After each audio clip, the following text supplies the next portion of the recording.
confession. I love crappy romantic comedies. Yeah, yeah, it's a cliché. I can't help it. I love them. All those movies have that scene, you know? The girl is at her wit's end. She's been crying her eyes out, her makeup is running, she looks like a zombie.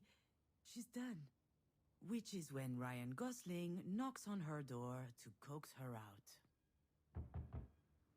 Miss.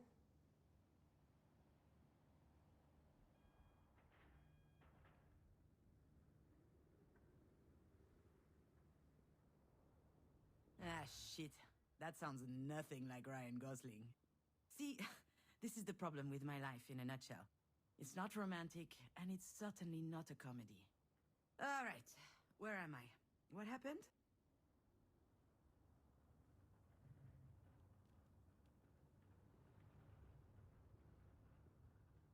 Oh yeah, the hospital.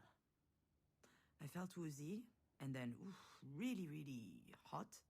And I guess that I fainted? Ah, well, dropped to the restroom floor like a sack of potatoes. No better place for a nap. Are you okay, miss? Oh shit, the doctor. Honestly, not really, no. I'll be alright though. Are you sure?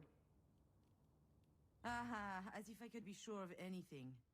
Still, I should probably update my guardian angel. Actually, yes, I'm sure. I'm good. I just had a little bit of a moment. A big moment. But it's over now. Sorry, I ducked out. I'm already feeling much better. I can hardly tell her the truth, can I? Most people don't actually want you to be... I'll be out in just a second. Those weren't here before. Do you think they have any idea where they are? I'm sure this comes as a shock, but it is crucial that you understand the situation. Your mom had a brain aneurysm. Do you know what that means? Mom. Funny. She's always been married to me. As I understand it, it's a weakened artery wall? Correct. And that artery ruptured, which caused a hemorrhage. It is a serious situation. We need to prepare for whatever happens next, very quickly indeed. I've watched enough Grey's Anatomy to know that this is not good. Serious? What can I do? Anything related to medical care will be my team's responsibility. But you are her trusted advocate.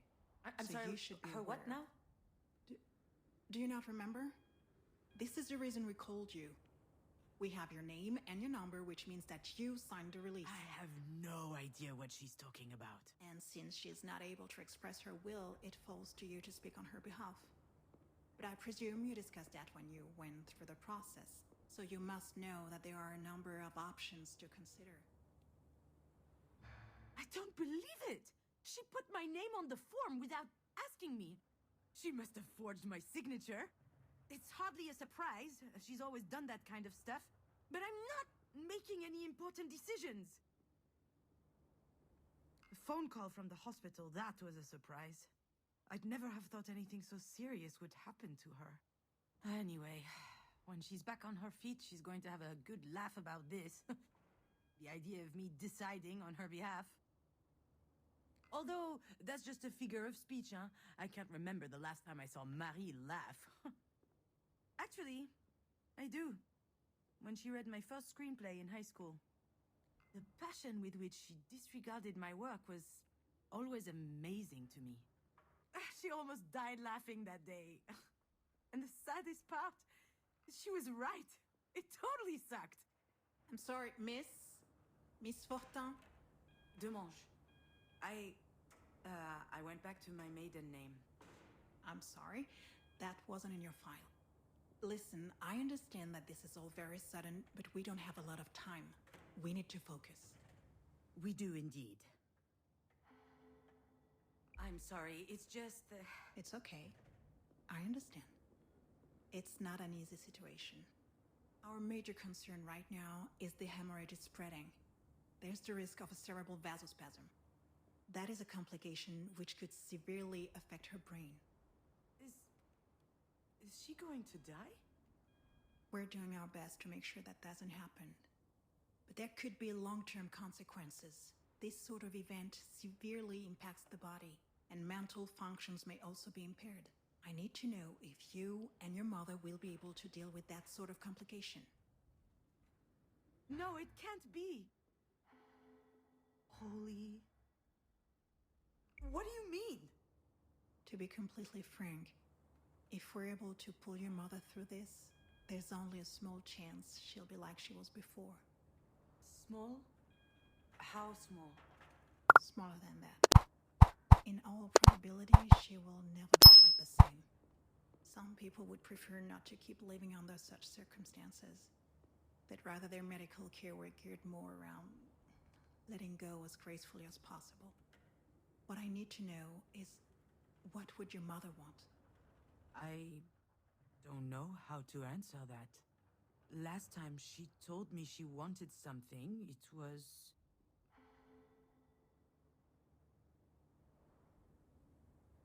to be in MoMA. Excuse me? MoMA? The museum in New York. Miss Demange, Wait, your mother's that Marie Demange? The artist?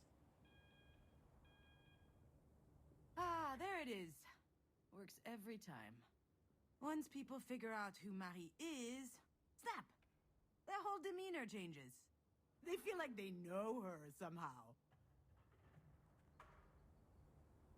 Yeah, the Marie Demange. And I'm her assistant, I guess. I handle the business, the management, the press, so that she can be fully dedicated to her art, you see? Anyway, the other day, I got a call from Centre Pompidou. They want to do a retrospective on her life and work. Can you imagine? The billboards, the crowds, the press, the whole shebang. And I'm like, hell yeah! I hop into my car, I rush over to tell her, I run into the workshop, yelling, and you know what she said? Did you hear from MoMA? Ugh. Someone had told her they were considering her Self-Portrait 8, a canvas from her latest series. A whole exhibit in Paris, on the other hand, she didn't care. So, that's my mother. Most of the time, I don't know. I have no idea what she wants. I know what I'm asking isn't easy. I can give you a little time to think. Like that would change anything. Yeah. I suppose I need to think about it. I'm sorry, I gotta go.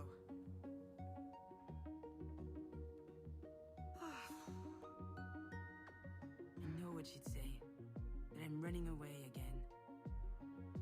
What did she expect? That I just show up and what?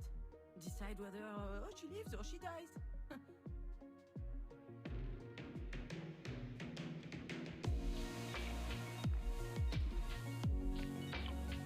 don't even know how I'm supposed to make it to the end of the day, let alone...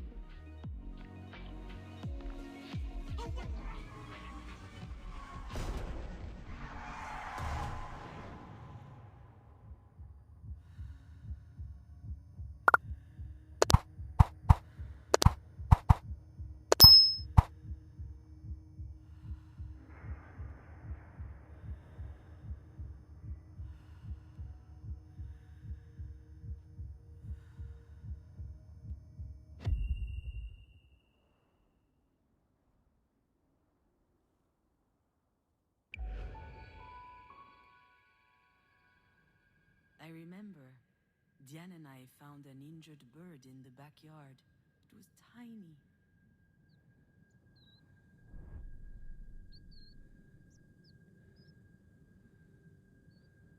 I think it was around the time Marie had set up her new studio in the sunroom.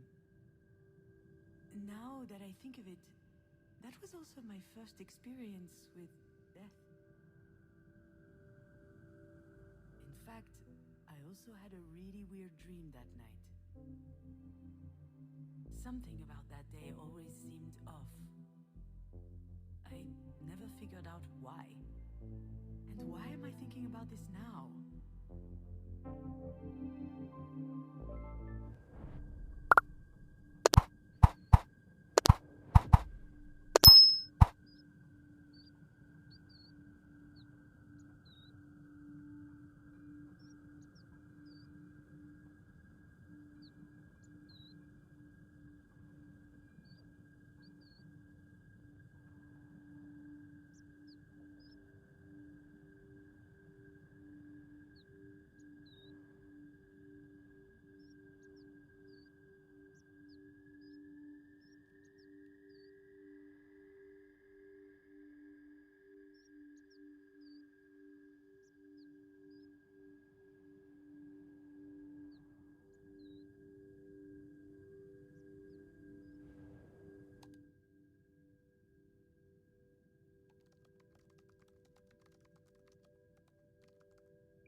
Marie told us she'd take care of the bird, so we went back to playing. I never saw it again, and when I asked what happened, she said it just flew away. I was so relieved.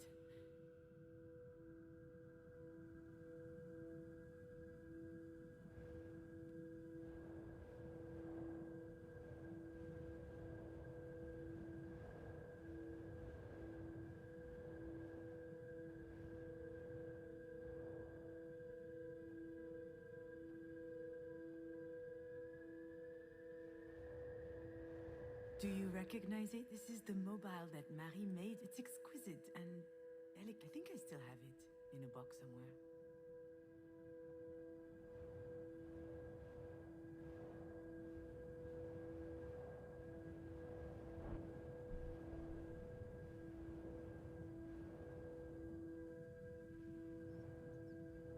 The nest was high up in the tree, but the wind blew it down.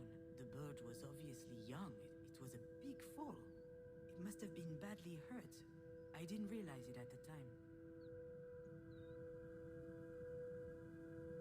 Yeah, Diane was so proud of packing her own suitcase. Her father came to pick her up that afternoon. She spent the weekend with him and her stepsister. I was a bit jealous, but also happy to have some time with my mother. Just us.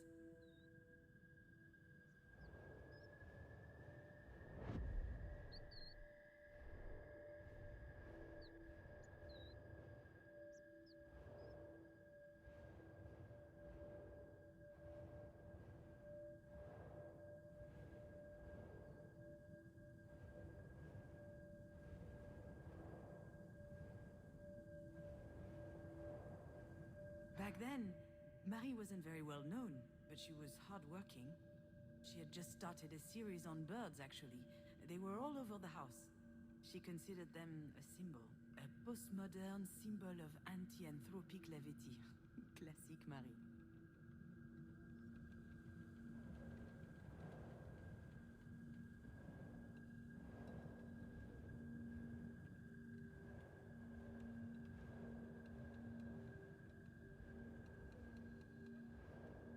I think I saw a big shadow moving down the hallway that night.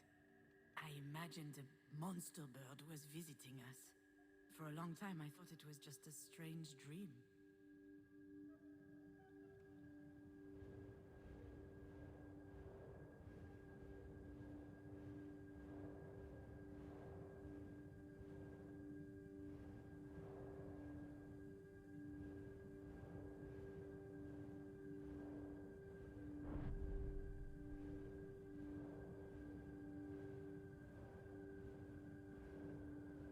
Now, I know for certain that someone was in the backyard that night. And since Diane was at her father's, it must have been Marie. What was she doing out there? Maybe...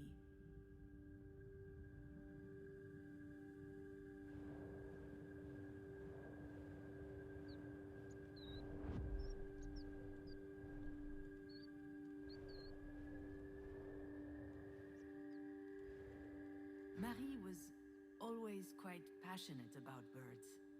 So I suggested we keep this one as a pet once it got better. I could already imagine it. A beautiful cage tucked in the corner of the studio. She got so mad. At the time, I didn't understand why she reacted like that. But now...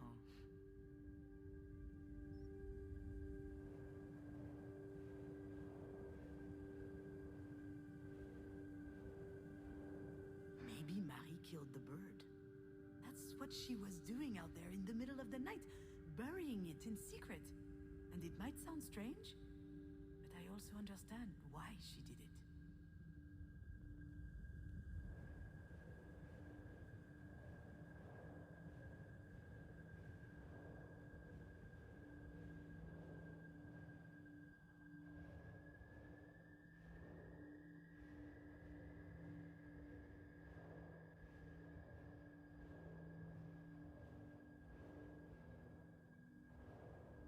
Marie is really an astonishing person, you know.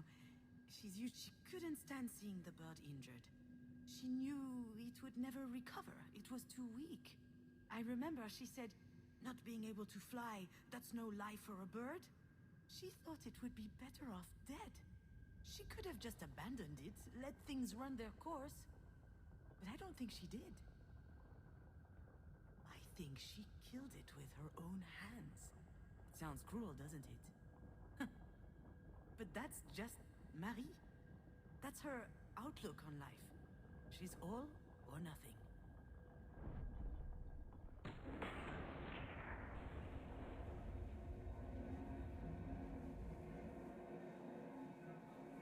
What I need to know is, what would your mother want?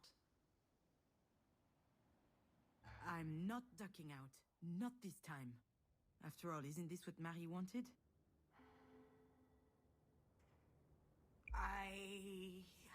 I think... My legs are shaking. Maybe I'm having another turn.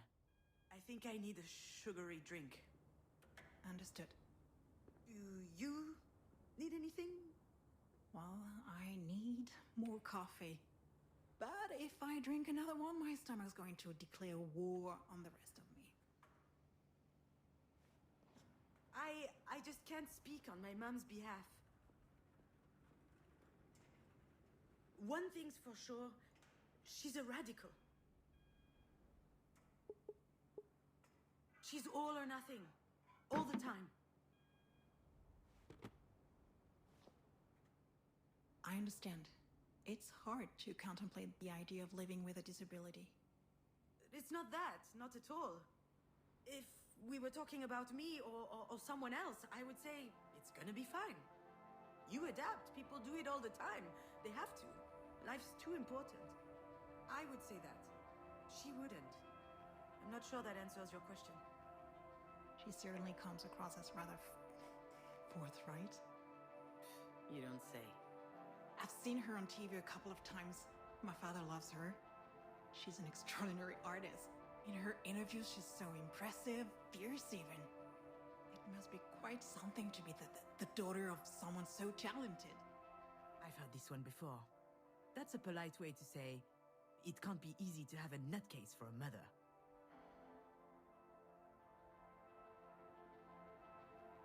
Yes, it's quite an experience.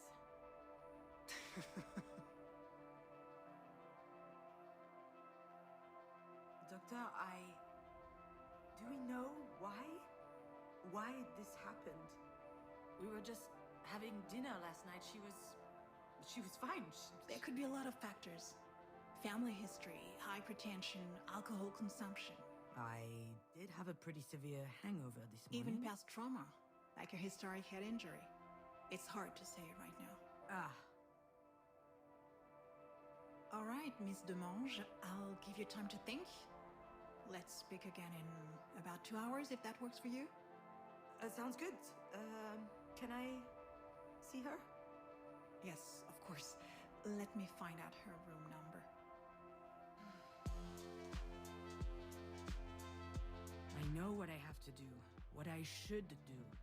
It wasn't that long ago that I could write this kind of scene without breaking a sweat. I step into the room, there'll be tubes everywhere, beeping sounds.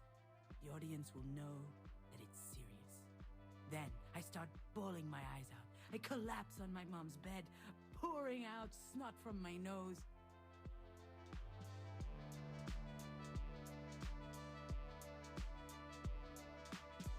Or maybe I'll be dignified, stony-faced, standing quietly in the corner.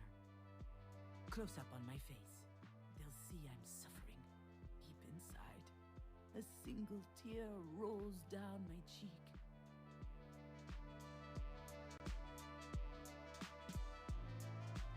That's exactly how it will happen.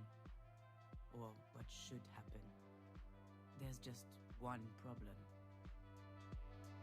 I really must. She probably needs me. I don't know why, but I can't open that door.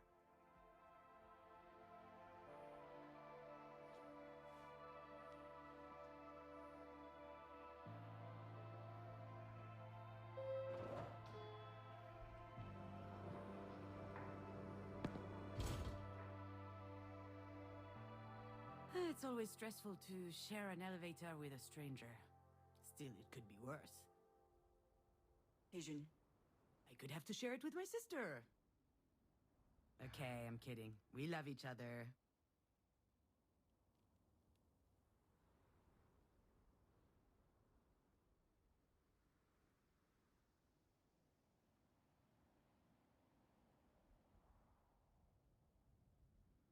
Love giving each other a hard time. Okay, I love giving her a hard time.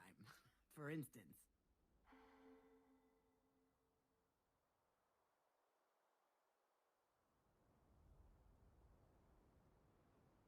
Hey, Didi-Doo!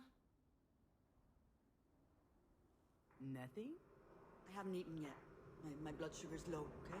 Come with me to the cafeteria. Okay. But if you utter that stupid nickname one more time, I'll strangle you. There it is. She had me worried for a sec.